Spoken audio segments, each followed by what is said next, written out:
This is Akashvani. I am Anura Kumar with the midday news.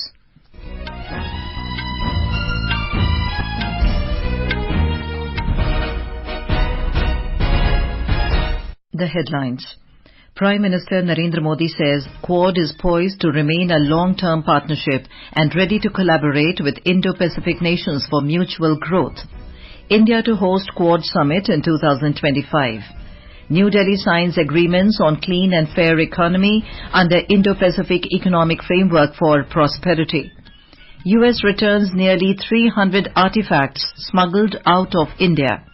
In Sri Lanka, NPP leader Anura Kumara Dissanayake maintains early lead in presidential elections. World Rhino Day being observed today. And in cricket, India beat Bangladesh by 280 runs in opening test in Chennai. Take 1-0 lead in two-match series. And now the news in detail. Prime Minister Narendra Modi has affirmed that the Quad grouping is poised to remain a long-term partnership ready to collaborate with Indo-Pacific nations for mutual growth and stability. This was stated by Foreign Secretary Vikram Misri during a media briefing today while sharing key takeaways from Prime Minister Modi's ongoing three-day visit to the United States. Mr. Modi took part in the Quad Leaders Summit and held a series of bilateral meetings with the leaders of the Quad member countries in Delaware last night. Quad brings together four countries: India, Australia, Japan and the US. The Foreign Secretary also announced that India will host the Quad Summit in 2025. Prime Minister also mentioned that at a time when the world is ridden with tensions and conflicts, the coming together of these four Quad partners with shared democratic values is important for humanity. He said the Quad was here to stay, to assist, to partner and to complement the efforts of the Indo-Pacific countries. Mr. Misri said Quad Leaders Summit and bilateral meetings offered Prime Minister Modi a platform to articulate India's vision for global growth, peace and security.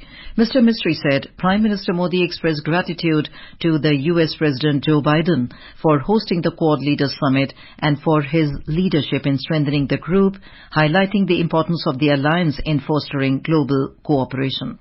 Earlier, speaking at the summit, Prime Minister Modi asserted that Quad grouping is committed to a free, open, inclusive and a prosperous Indo-Pacific. हम किसी के खिलाफ नहीं हैं। हम सभी एक rules based international order, संप्रभुता और क्षेत्रीय अखंडता के सम्मान और सभी मसलों के शांतिपूर्ण ढंग से हल निकालने का समर्थन करते हैं. The Prime Minister said, together, Quad countries have taken many positive and inclusive initiatives in several areas. हमने मिलकर health, security, critical and emerging technology, climate change, capacity building जैसे क्षेत्रों में कई सकारात्मक और समावेशी इनिशिएटिव लिए हैं. हमारा मैसेज साफ है, Quad is here to stay, to assist, to partner and to complement.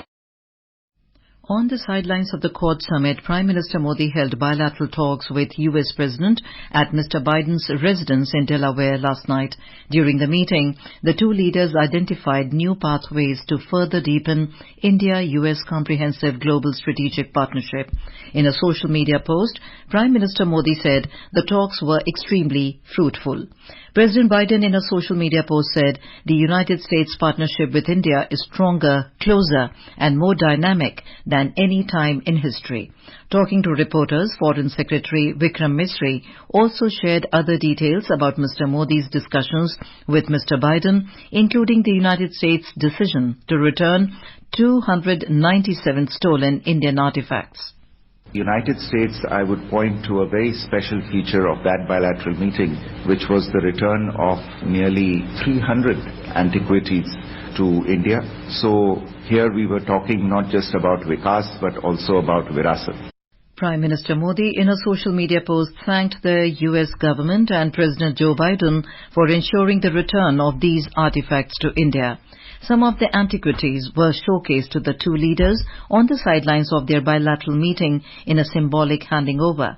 The antiquities date back to around 4,000 years, with majority of them being mainly terracotta from eastern India. Total antiquities recovered from the US since 2016 now stands at 578, highest by any country.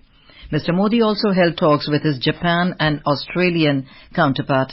With Japan Prime Minister Fumio Kishida, Mr. Modi reviewed the India-Japan relationship and talked about ways to expand the bilateral relations.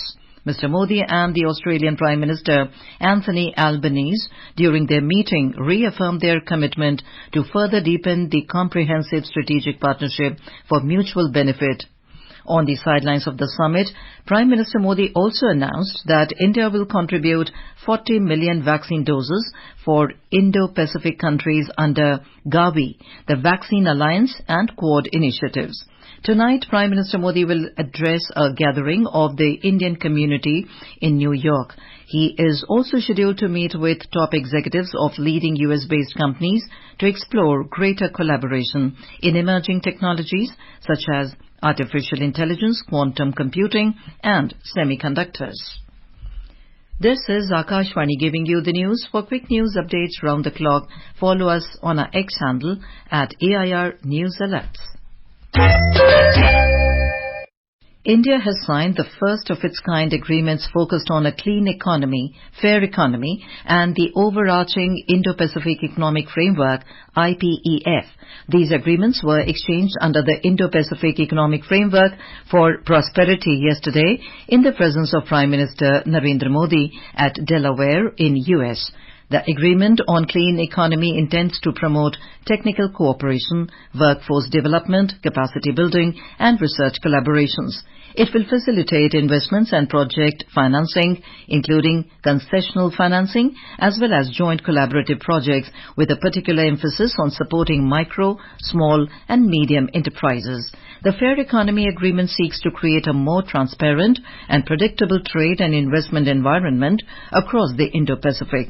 Meanwhile, the overarching IPEF agreement aims to establish a high-level political oversight framework at the ministerial level for the various individual IPEF agreements, providing general guidance and goals while aligning with the leader's vision and mandate for the IPEF. The Border Security Force, BSF, successfully foiled an infiltration attempt by a terrorist along the international border at Arispura area in Jammu last night, recovering a large cache of arms and ammunition. A BSF spokesperson said the BSF troops quickly responded, firing a few rounds from a light machine gun after observing the movement of armed terrorists, preventing the infiltration attempt. The intruder, however, managed to escape. In Bihar, flood situation remains grim in 12 districts due to rise of water level of Ganga and other rivers. Patna, Begusarai, Saran and Munger are worst affected due to unprecedented rise of water level of Ganga and its tributaries. Over 10 lakh population is affected in these areas. The Eastern Railway has stopped rail operations on Jamalpur-Bhagalpur rail section under Malda division as the girders of the rail bridge are inundated in flood water. Several low-lying areas in Patna, Begusarai and Vaishali are submerged due to flood. In Uttar Pradesh, at least 6 persons were killed and several others sustained severe burn injuries in a major fire which broke out at a bed mattress manufacturing factory in Rania industrial area of Kanpur Dehat district yesterday. Police said the fire broke out due to a short circuit in electric wires. Half a dozen fire tenders were pressed into service to control the fire. The National Human Rights Commission, NHRC, has taken suo motu cognizance of the reported deaths of a chartered accountant girl from Kerala in Pune due to alleged excessive workload in a private company. The Commission expressed serious concern over the incident and urged the businesses for reviewing their work culture, employment policies and regulations to ensure alignment with global human rights standards. The Commission issued a notice to the Ministry of Labour and Employment to submit a report within 4 weeks. In Haryana, the single-phase assembly elections will be held on the 5th of next month. We bring you the profile of Ellanabad Assembly constituency of Sirsa district. We have a report. The Ellanabad Assembly constituency is the 46th constituency amongst the 90 constituencies in the Haryana Legislative Assembly. The constituency is a journal seat and is a part of Sirsa Lok Sabha. Indian National Lok Dal leader Abhay Singh Chautala has been the incumbent member of the Haryana Legislative Assembly from Ellanabad since 2010. The constituency, with a mix of urban and rural areas, focuses on issues such as agriculture development, infrastructure and social welfare. There are 1,95,547 voters in the Ellanabad constituency. Out of this, 1,03,589 are male and 91,955 are female voters and 3 are third gender voters. About 192 polling stations have been set up for Ellanabad constituency. About 13 candidates are in fray this time. Bharatiya Janata Party's Amit Chand Talwara, Congress Party's Bharat Singh Beniwal, Indian National Lok Dal's Abhay Singh Chautala, Aam Aadmi Party's Manish Arora, Jan Nayak Janata Party's Anjani Lada are in fray in the Ellanabad Legislative Assembly constituency of Haryana. Akanksha Saxena, Akashvani News, Chandigarh. In Sri Lanka, counting of votes is underway for presidential elections amid tight security. In early trends, National People's Power NPP leader Anura Kumara Dissanayake has taken a huge lead over other candidates in the postal ballots. As per the Election Commission, the leftist leader secured over 50% postal votes in 22 electoral districts. Counting of votes is being held at all electoral districts in the island nation. As trends started to come in earlier this morning, NPP leader Anura Kumara Dissanayake had taken a lead over other candidates, but opposition leader caught up as the counting progressed. As for the results shared by the Election Commission, the leftist leader is ahead with 39% votes, while Sajid Premadasa trails at 34% and incumbent President Ranil Wickremesinghe returning a distant third with 17% votes. Meanwhile, the Election Commission has confirmed that the second round of counting will be held, in which all candidates except the top 2 are eliminated and second and third preference votes from the other candidates will be considered. The candidate who will secure the highest votes after this round will be declared the winner. Ahmed Moin Farooqi, Akashvani News, Colombo. World Rhino Day is being observed today. Climate change and disturbances in the natural ecosystem have led to a decrease in the number of rhinos. The day highlights the need to make collective efforts to ensure the survival of these majestic creatures for future generations. In his message on the occasion, Prime Minister Narendra Modi reiterated India's commitment to protecting rhinos. Mr. Modi in a social media post said, "It is a matter of immense pride that India is home to a large number of one-horned rhinos." On to sports now. In cricket, India defeated Bangladesh by 280 runs in the opening test in Chennai today, taking a 1-0 lead in the 2-match series. Chasing a mammoth target of 515 runs, Bangladesh were bundled out for 234 runs in their second innings on day 4. For hosts, Ravi Chandran Ashwin claimed a 6-wicket haul, powering India to a comprehensive victory. On day 3 yesterday, India had set the mammoth victory target of 515 runs against the visitors after declaring their second innings on 287 for 4 on day 3, with the help of Shubman Gill and Rishabh Pant's centuries, putting the hosts firmly in control of the opening test between the neighbouring countries. The hosts were already in the ascendancy since bundling out Bangladesh for 149 in their first innings after posting 376 runs and claiming a lead of 227. In the ongoing Chess Olympiad 2024 at Budapest in Hungary, the Indian teams competing in the open and women's section are on the verge of creating history by winning 2 gold medals for the country in the competition.